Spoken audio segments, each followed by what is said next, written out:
Welcome everyone to today's presentation in Womb Wellness Week. We're up to day 5 already.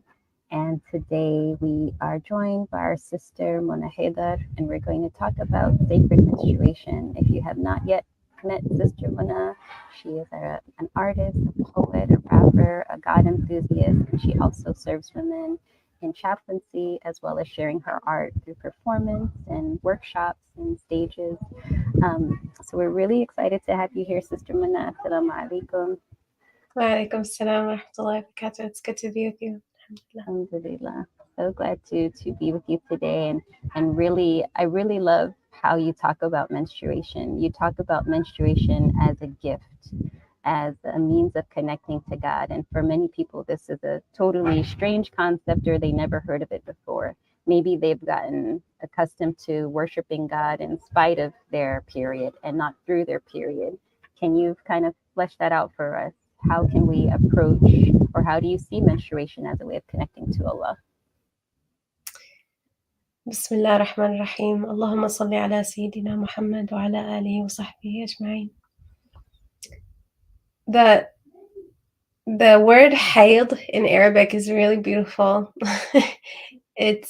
It comes from the idea of a current or a flow, a flowing water. And in English, it's so interesting because it's a period. It's the end of something.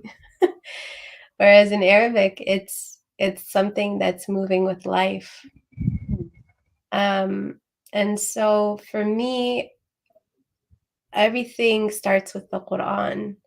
As a Muslim, everything begins with the Quran. And so when that's the primary starting point, the entry gate, it reorients everything. It reorients the conversations, especially about things like hayd and our bodies as human beings. Like, why does Allah in some instances use the word bashar, and why in some instances he uses the word insan? Like, these are questions that we have to really dig deep into and look at in order to understand where we're at. And so for me, menstruation is not an enemy. It's not an ending. It's not a period. It is an opportunity from Allah subhanahu wa ta'ala for a woman specifically, for this being who carries one of my elders, Pat McCabe. She's a Dene elder, and she talks about it as the altar of life. And she calls women life bringers, life bearers. And when you have this altar of life within you, this opportunity to literally bring in new life into the world, that is a portal between the unseen and the seen realms. And it's a huge blessing. It's a huge it's an ineffable sacred blessing and responsibility. And so when we look at it in that way, through the lens of the Quran, through the Arabic language, instead of through Western civilization and culture, we come to understand that actually our hayd and nifas, they're these opportunities to connect with Allah subhanahu wa ta'ala. And if that's our primary goal as human beings, as Muslims, as those who strive to be ibadullah, then it's a good and beautiful thing. Thank you for that framing, because for so many people, it's like, the conversation we've been having all week was like how people approach prayer, their period as getting in the way of real worship. Like, I want to be praying, but I can't. This Ramadan in particular was really triggering for me because so many people were asking these questions that I really couldn't comprehend. Like, how can we get the reward of the entire Ramadan if we're not fasting the entire Ramadan? Or the conversation was just this lamenting about, oh no, I missed the first day of Ramadan. And what do they mean by missing it? They're not fasting.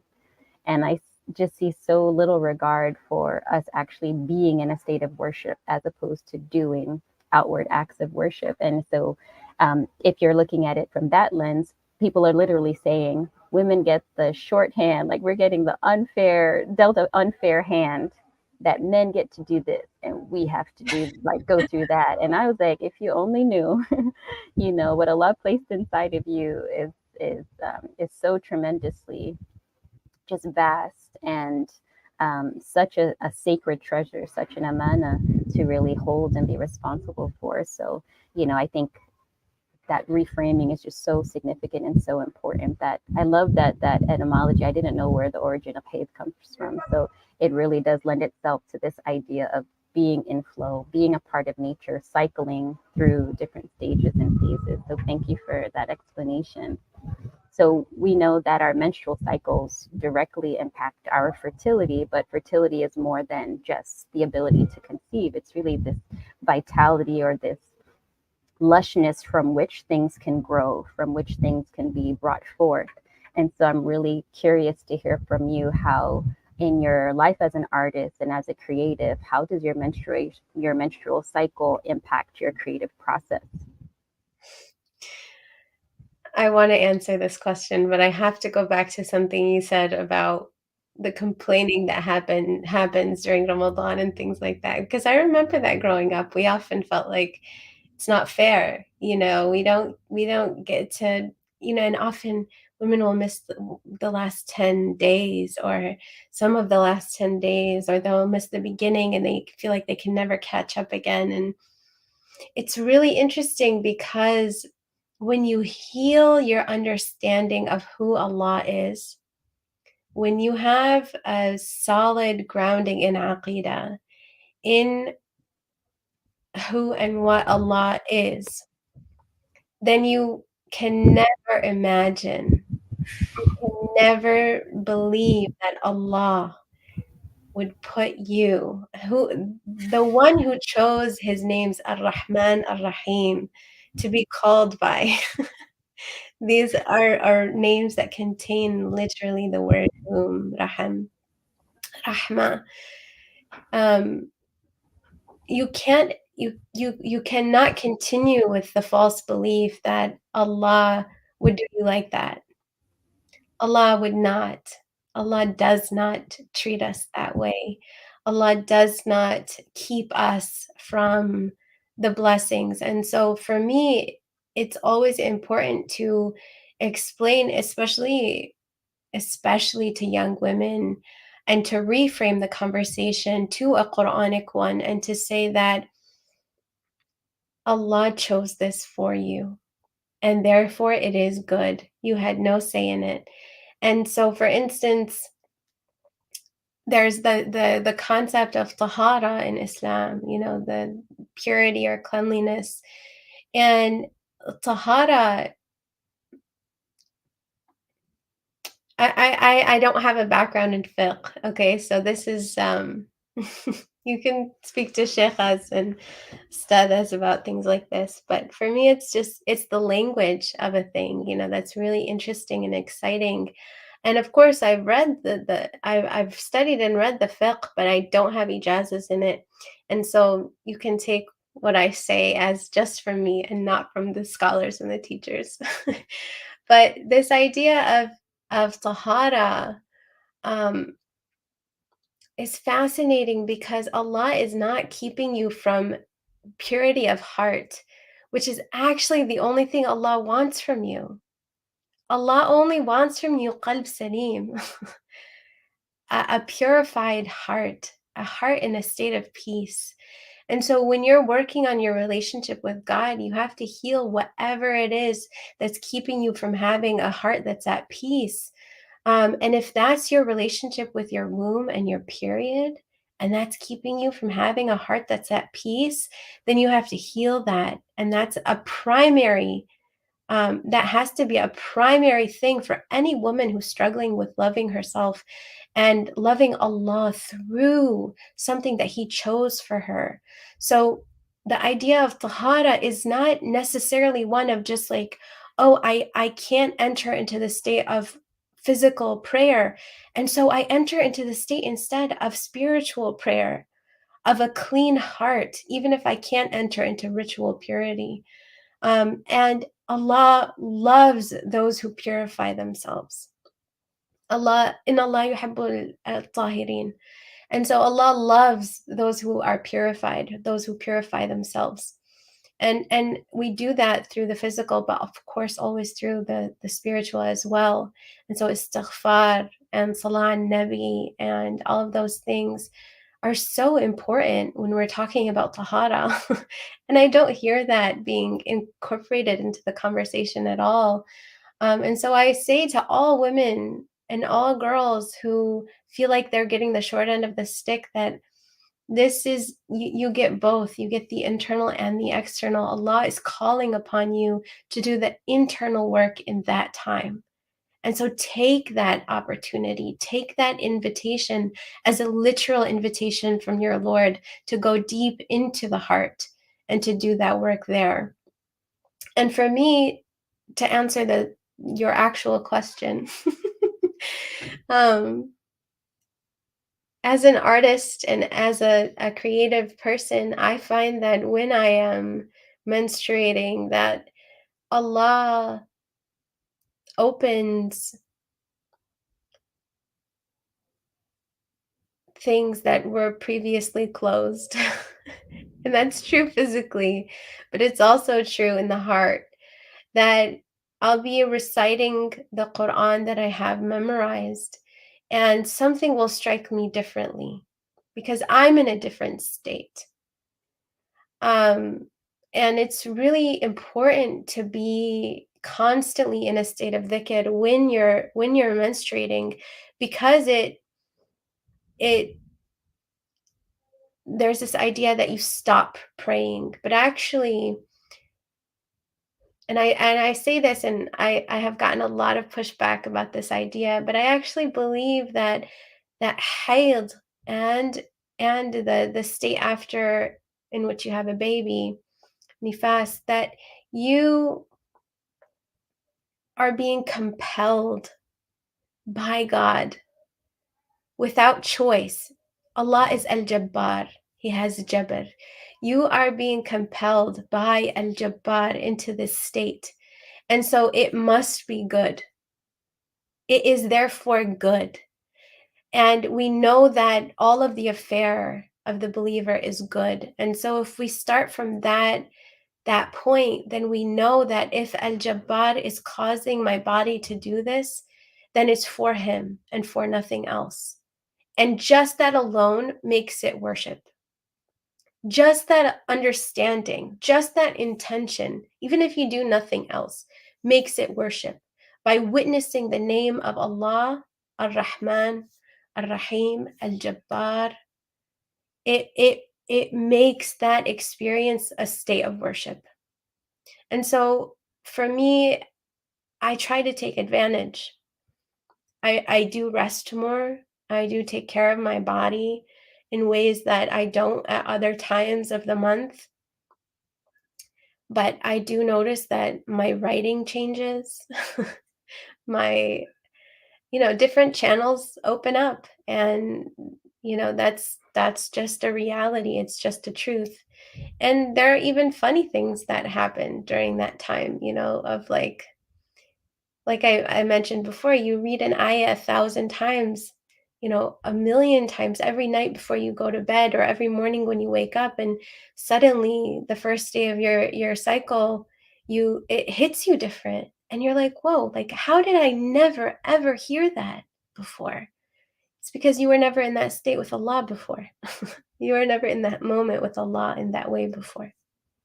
And like you said, we're not the same. And I really appreciate how in many indigenous traditions, they recognize that the state of a menstruating woman is significant and it's special. And so, even in Mesoamerican culture, this idea that people would gather around menstruating women in the morning to hear their dreams because they knew that the veil was thin between this world and the next world. And this idea that you have wisdom or you're receiving some information that's for the collective, and people were like really rushing to hear that.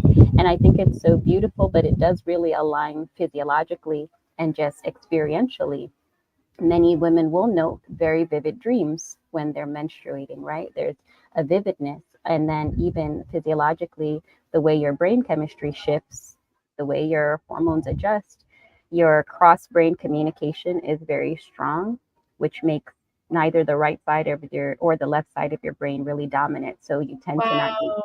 you tend to not be too much in your feelings or too much in the rationality. There tends to be this harmony, but also the part of your brain that corresponds to intuition is highly active when we menstruate. And so, even if we didn't see value in what other cultures have been valuing for generations and the wisdom that they have practiced for generations, physiologically we are not in the same state, and so I really appreciate that, how you witness that in your own experience, and how that slowing down really does give us space to witness, and reflect on a deeper level. So it's always really encouraged to be, give time for introspection and journaling, because this is what's happening, like on a biochemical level. You're really primed for some deep knowledge to come forth, and deep wisdom, and deep understanding. And even what you were saying about tahara, I always say, like, ritual purity is not the same as spiritual purity. It's two different matters, and so we need to be very conscious about our language. That was another thing that was irking me all Ramadan. People were trying to explain to non-Muslims why we don't pray or fast while menstruating, and women were literally like, "It's because we're dirty, we're filthy." And I was like, SubhanAllah, how can you talk about yourself? And so in Sheikh Shaista's talk, she mentioned this beautiful hadith where the Prophet ﷺ says, the mu'min is not najis. Like, you are not filthy. Like, why would you even talk to yourself or about the creation of Allah that way? Would you talk about a tree in that way? Would you talk about, like, the rising sun in that way? You're also a creation of Allah. So again, the language that we're using, and that framing is such a big part of it. So thank you for sharing how that shows up for you in your creativity as well. I know many artists are like, yeah, the stuff that comes out when I'm menstruating, it's different. It's coming from another place. And so alhamdulillah, may we all benefit from the creativity we have access to in those states. um, so oftentimes when we talk about menstrual cycles as women, there are also kind of archetypes and stages and seasons in our life as women. Some people talk about the archetype of being a maiden and kind of like carefree and free spirited and optimistic, the mother who's like the nurturer and the caretaker. Some talk about the medicine woman or the wise woman who is like really committed to making right what is wrong. And then some also talk about the wise woman years. Is there a particular archetype that's really speaking to where you're at in your life right now, or the stage of womanhood that you see yourself in at this moment? I've never really thought about that framework, but it's beautiful, mashallah. I would have to reflect on it. That's Yeah. yeah, that's I feel like at this point I've had my children. They're growing. They are mostly independent. Alhamdulillah. So I think that would put me in the one before the wise woman, I think. The medicine woman. There's another way of looking at it, which is interesting. There's another way of framing. So these archetypes are kind of based on just universal stories that come through different cultures, and people kind of codify through stories and folk. How you identify these like almost like avatars for the different stages of life we go through. My daughter likes when I use avatar. She's like, that sounds cool. Um, there's another way of looking at it where they talk about the stage between the mother and the elder or the wise woman as the virgin. And so oftentimes we associate virgin with like sexual inexperience, but there's another paradigm that looks at the virgin like the way you look at a virgin forest, being whole unto oneself. So it's a state of interdependence and a certain level of maturity where who you are is not necessarily defined by or dependent on other people or what you do for other people. There's just like self-existence, where I don't know, this kind of like, yeah, interdependence, I guess. there's not a lot of dependency that we may feel more so in our youth, and there's not like this hyper independence that we might feel in our eldership. So kind of somewhere in between. But yeah, I definitely invite you to sit with it, and see what comes up. But another thing I wanted to speak to is, I remember there used to be an article circulating, and I can't find it online anymore. And I wonder, for similar reasons as what you were sharing, people's response to your ideas around menstruation and it being this means of worship. A sister was sharing that she was, I think, after a class, it was time for prayer, and her sheikh had asked, are you praying with us? And she said, "Ma'alaya salah," like the prayer is not upon me right now. And he said, "No, don't say that. Say ana fi salah.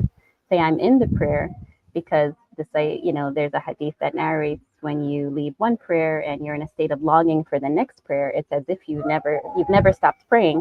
So imagine the woman who loves the prayer and expects, like, I'm going to pray this prayer, and then while I'll pray the next prayer and her period starts, that she can take the reward of as if she never stopped praying.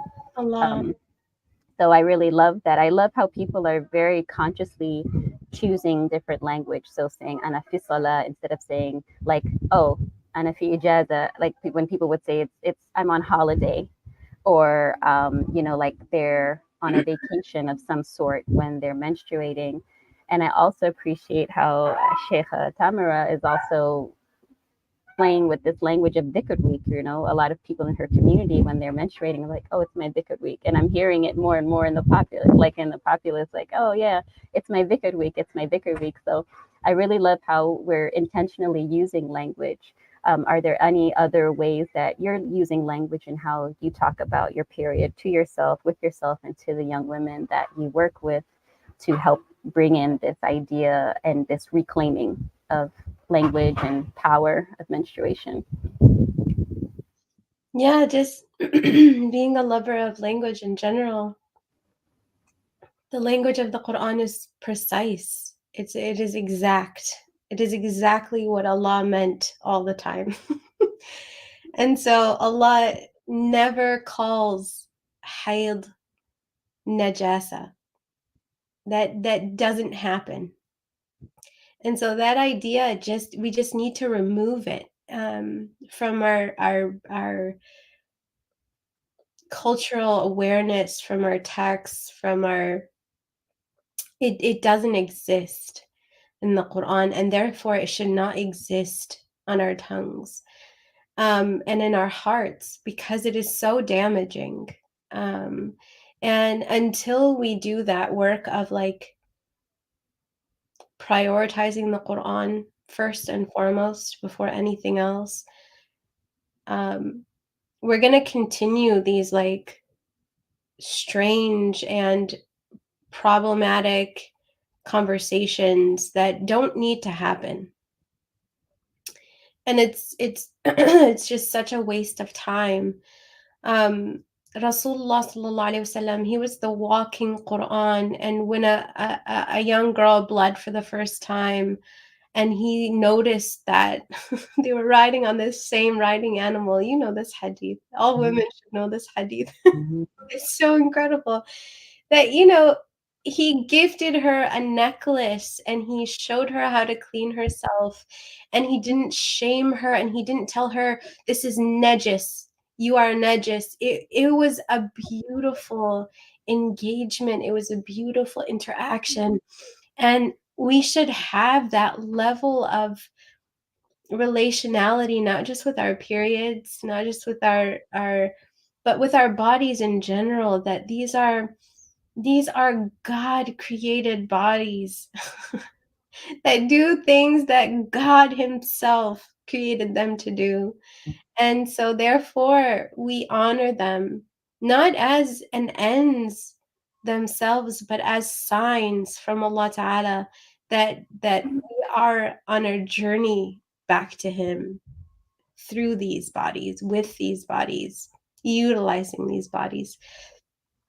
And so it's always just interesting to me that, like, for instance, Adam alayhi salam, there's our father.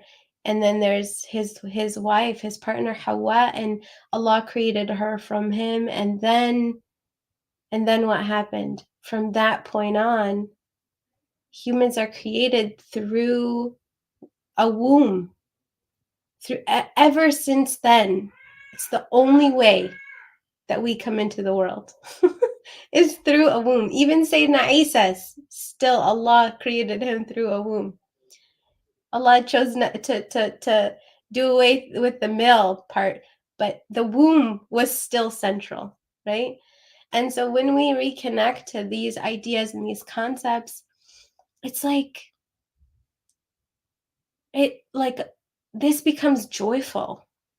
Even if you're having an experience which is difficult, which is painful, which is not a pleasant experience, but when you connect it to Allah, when you see the source as Allah, that thing then creates inside of you the perfect portion of patience that is required to bear that thing.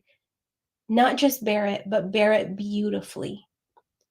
A beautiful patience will come over you, and that thing will no longer be the burden which it was before.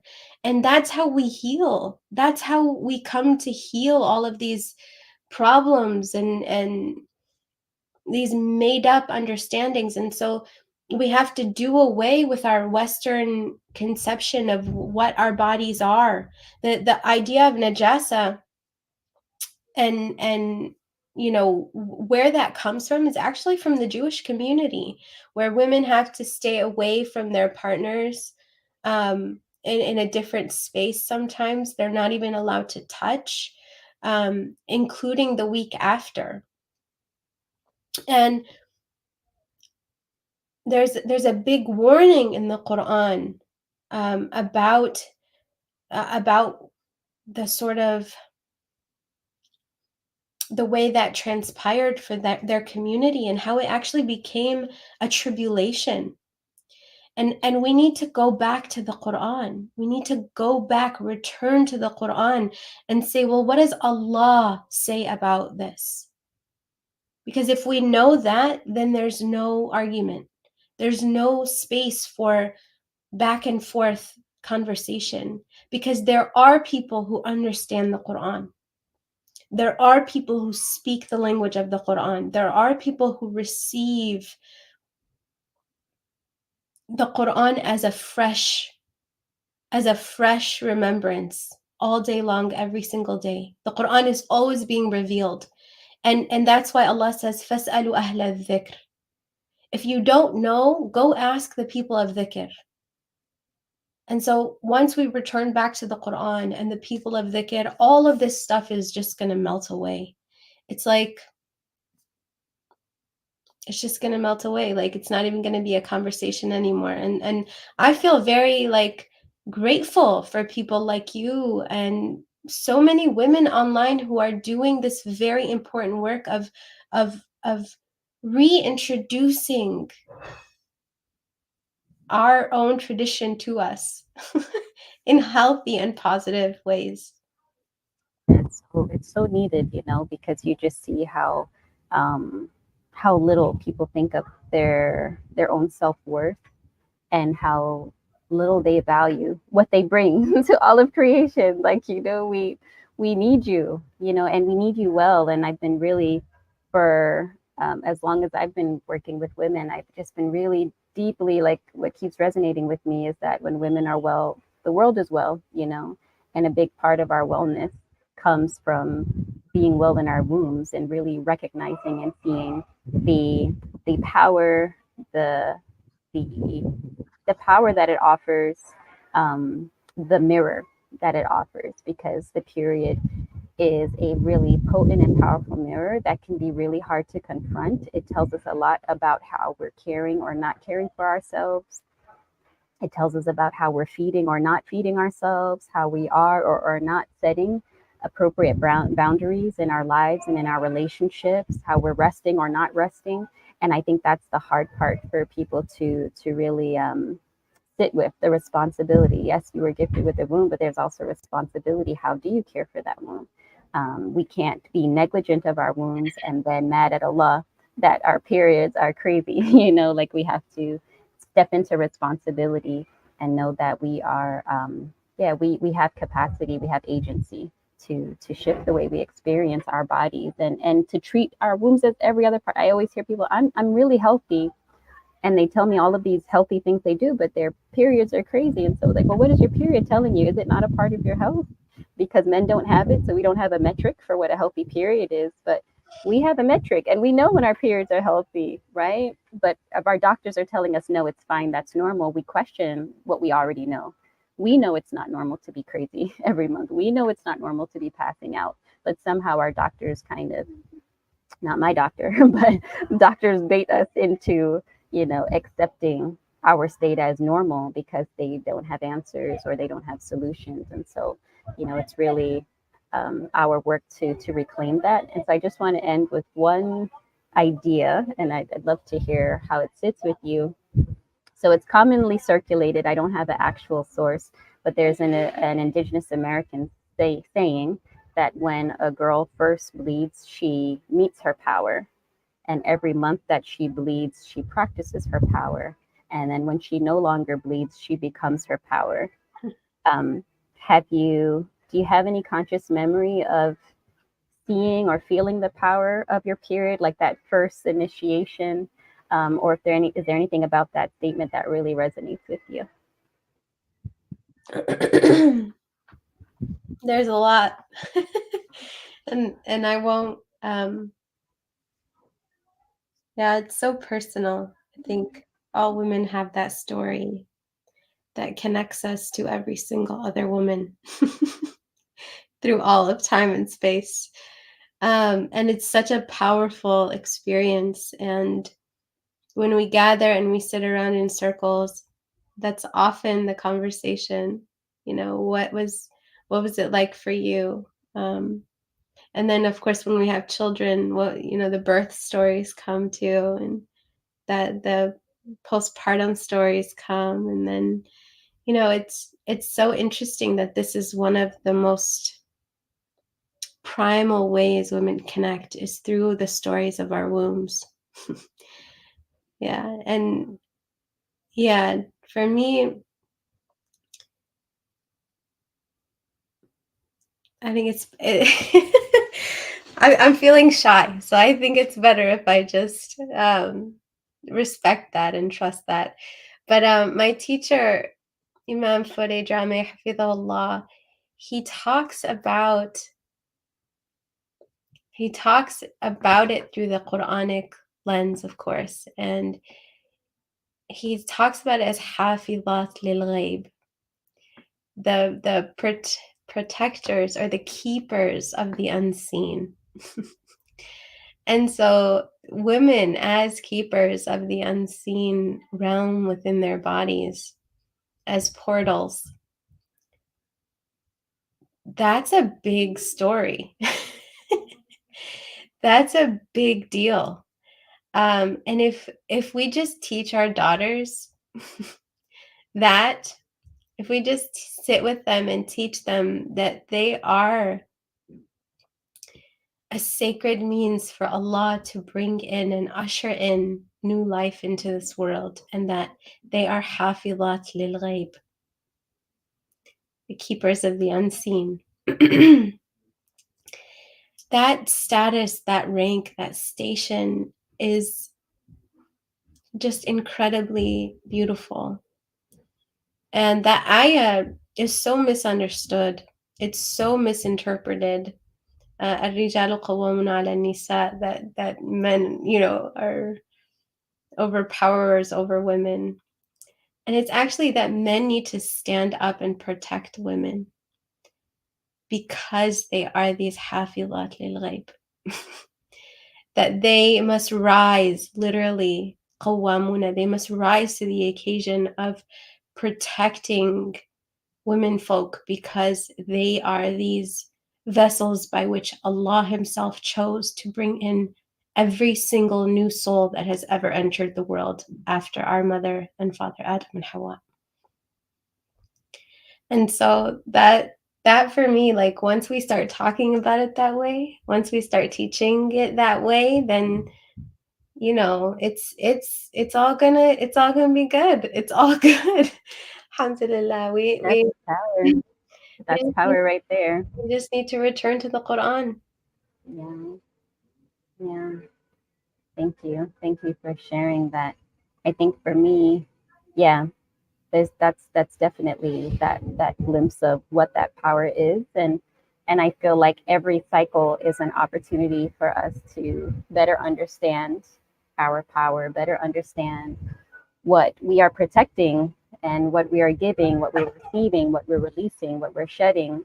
And I can see that as we kind of cycle upward through these cycles, that we can really get to a place where there's just certainty, just yaqeen, like we've experienced all the seasons, season after season, and we get to a place of certainty where we know that we are chosen for great work in this world, and our wombs are allies in that, not enemies. And I would really love, that's like another part of my vision. I want to see all of the brilliant, every woman, regardless. But I just see so much brilliance and talent in our communities.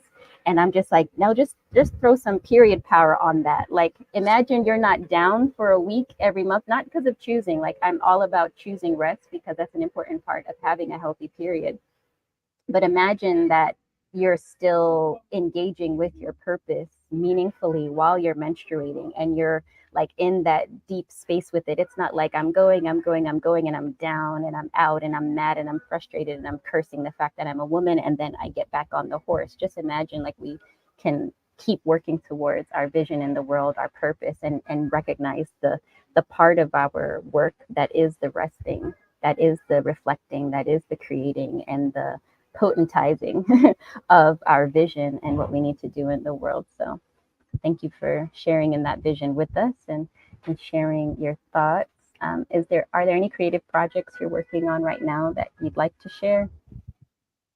No, I just really appreciate what you're doing, mashallah. May Allah bless you and Mm, help you and aid you and facilitate for you and in educating and helping women reconnect to Allah Himself so that we can heal what needs to be healed and return to Him in a good state, all of us, inshallah. Ya mm, Allah. and I look forward to getting a copy of my book to you, a couple of copies for you to share with your community, inshallah. So thank you for being here. Thank you all for being here.